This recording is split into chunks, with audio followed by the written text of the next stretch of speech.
శాంతి శాంతి శాంతి. అందరికీ నమస్కారం. ఆరోగ్యం హస్తముద్రలతో అనే ఒక శీర్షిక ద్వారా మీ ముందుకు వస్తున్నాను. ఈ హస్తముద్రలు మనం నేర్చుకుంటున్నాం. ముందు కొన్ని వీడియోలు మీరు చూసే ఉంటారు. ఈరోజు నేర్చుకోబోయే హస్తముద్ర జల లేదా వరుణముద్ర అంటాం. జలముద్ర లేదా వరుణముద్ర. ముందుగా మనం పంచమహాభూతాలను తెలుసుకుందాం. అగ్ని, వాయువు, ఆకాశము, పృథ్వీ అంటే భూమి, జలము. ఇలా 5 పంచమహాభూతాలు మన చేతి వేళల ద్వారా మనం తెలుసుకోవచ్చు. ఈ అగ్నితత్వానికి జలతత్వం కలపడం ఇది. దీన్ని జలముద్ర అంటాం. జలముద్ర లేదా వరుణముద్ర అంటాం. జల అంటే మనలో జలం ఏంటి? మనలో మనం తీసుకున్న వాటర్ ఏదైతే ఉందో చక్కగా ఈ అన్ని శరీర భాగాలకి డిస్ట్రిబ్యూట్ అవ్వడం. అదే జలము. మనలో జలం ఏ విధంగా ఉంటుంది. తర్వాత రక్తము ద్వారా కూడా మనం చక్కగా ఈ ఆరోగ్యాన్ని పొందవచ్చు. రక్తం శుద్ధి చేయడం ద్వారా కూడా. అందుకని ఈ జలతత్వం అనేది చాలా చాలా ప్రధానమైంది మనలో, మన శరీరంలో. చాలామంది వాటర్ తాగరు, చాలామంది నీళ్ళు ఎక్కువ తాగడానికి ఇష్టపడరు.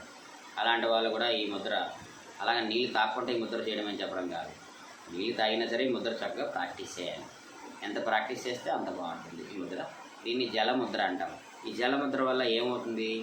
చర్మ వ్యాధులు మొట్టమొదటిగా ఉపయోగపడే చర్మ వ్యాధులు తగ్గుతాయి. చాలామందికి చర్మం పొడిగా ఉండడం, విడిపోవడము, తర్వాత ఆ క్లారిటీ ఉండదు, అంటే గ్లో తగ్గిపోతుంది బాగా. ఎందుకు గ్లో తగ్గిపోతుంది? ఆ జలము సరిగ్గా లేకపోతే, చర్మానికి సరిగ్గా ఈ జలము అందకపోతే అది పొడిగా అయిపోయి అక్కడ ప్రాణశక్తి తగ్గిపోతుంది. ఎప్పుడైతే ప్రాణశక్తి తగ్గిపోతుందో చర్మం కాంతివంతంగా ఉండడం మనం చూడలేము. అందుకని ఈ చర్మ వ్యాధులన్నీ కూడా ఈ జలముద్ర లేదా వరుణముద్ర ద్వారా మనం చక్కగా తగ్గించుకోవచ్చు. రెండవది ఏంటంటే మలబద్ధకాన్ని తగ్గిస్తుంది. చాలామందికి మలబద్ధకం ఉంటుంది, మలబద్ధక సమస్య ఉంటుంది. మలబద్ధకం ఈ సమస్య ఎక్కువ కాలం నుండి కూడా చాలామందికి ఉంటుంది. అలాంటి వాళ్ళు నీళ్లు బాగా తాగాలి. మొదట నీము తాగుతూ ఈ ముద్ర కూడా బాగా ప్రాక్టీస్ చేస్తే చక్కగా మలబద్ధకాన్ని తగ్గిస్తుంది. అలాగే శరీరంలో నీటి శాతాన్ని కూడా పెంచుతుంది. మన శరీరంలో చాలామంది నీళ్ళు ఏదో రకంగా మనం కొన్ని పనుల్లో పడిపోయి కొంత తాగడం మర్చిపోతూ ఉంటాం కదా. అలాంటప్పుడు కూడా మన ఈ ముద్రని రెగ్యులర్గా ప్రాక్టీస్ చేయడం ద్వారా శరీరంలో నీటి శాతం బాగా బ్యాలెన్స్ అవుతుంది. తర్వాత శరీర ఉష్ణోగ్రతను తగ్గిస్తుంది. అంటే మనకి శరీరం ఉష్ణోగ్రత అంటే మామూలుగా ఎండాకాలం ఉందనుకోండి, సహజంగా శరీరం బాగా వేడెక్కుతుంది వాతావరణం. మామూలుగా ఈ ముద్రని రోజు మనం 3 పూట్ల ప్రాక్టీస్ చేస్తే, లేదా 45 నిమిషాలు ఒకేసారి కానీ చేస్తే ఏమవుతుందంటే ఉష్ణోగ్రత బ్యాలెన్స్ అవుతుంది మన శరీరంలో. అంటే వాటర్ మనం మామూలుగా రెగ్యులర్గా వాటర్ శరీరం అడుగుతూ ఉంటుంది, అప్పుడు తీసుకుంటూ ఈ ముద్రను కూడా ప్రాక్టీస్ చేస్తే ఉష్ణోగ్రత బ్యాలెన్స్ అవుతుంది. అంటే జ్వరం బాగా ఎవరికైనా వచ్చిందనుకోండి, చక్కగా వాళ్ళు ఈ ముద్ర బాగా వేస్తే వెంటనే జ్వరం టెంపరేచర్ బాగా తగ్గుతుంది. అందుకని జ్వరం వచ్చినప్పుడు ఈ ముద్ర బాగా ప్రాక్టీస్ చేయొచ్చు. దీన్ని జలముద్ర లేదా వరుణముద్ర అంటారు. శరీర సౌందర్యాన్ని పెంచుతుంది. అంటే ఈ ముద్ర బాగా వేస్తే ఏమంటే తేజస్సు బాగా పెరుగుతుంది. ముఖంలో తేజస్సు బాగా పెరుగుతుంది. అంటే మామూలుగా కూడా మనం చక్కగా కాస్మెటిక్స్ అవి చక్కగా వాడుతూ ఉంటాం. అవన్నీ వాడవచ్చు, తప్పేం కాదు. కానీ సహజంగా కూడా మన ఫేస్లో మంచి గ్లో బాగా వస్తుంది. తర్వాత ఈ ముద్రని గర్భిణీ స్త్రీలకి మళ్ళీ రిస్ట్రిక్షన్ ఉంది.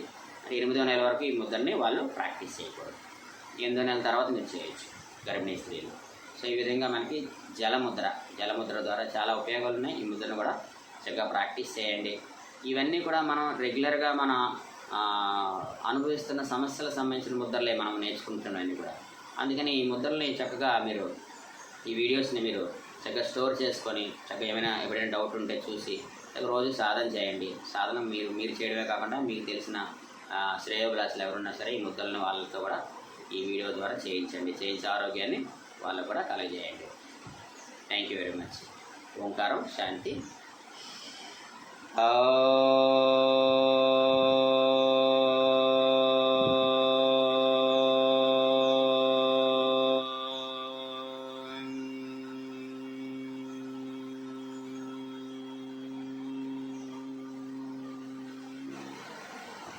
శాంతి శాంతి శాంతి.